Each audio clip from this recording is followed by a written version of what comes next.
Kaya mga kalodi, sinamahan ko si MC and Kulas Channel 31. Yan. Sinamahan ko silang dalawa dahil dito sila maglalapag sa San Juan, Cabayanan. Yan, supportahan natin itong dalawa na to. Bring me tayo dito, Lord. Bibring me sila, yan. At ito, congrats nga pala sa 100,000 views ni Madam MC.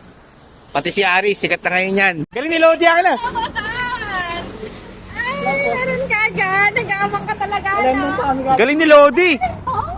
Ay, nagkasa? Tagasan ka? Ina ba po kami nag-aantay? Tayo. Kaya mo naman. Galing ni Lodi, no? Tayo dito na.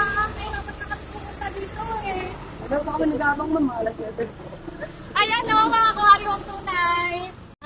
May nakakuha na yun. Tumatakbo. Sayang. Thank you po. Ay, ano na lang kita. Ayan, consolation. Kanyang kabait si Kumare.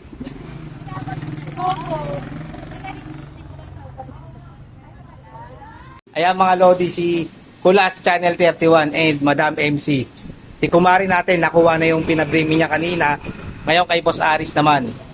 Magdadala ng plato na may kanin. Sagot niya na ang pang-ulam. Let's go! Si Lodi.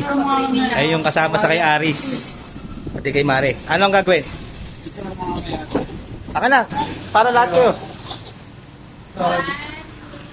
Nakuha na rin yung kay Aris. 1, 2, 3. Open ko sa Sige po. Solid talaga yung dalawang Mare ko. Ay, si Pari pala, pati si Mare. Ayan, ngayong araw. Ano ba ngayon? Ay, Friday. ngayon nakuha na yung mga bring me nila. Puputrip na kami. Umabol pa. Yun. Hey, pag-picture mo yan. Wala nang barbecue. Umabol pa mga Lodi.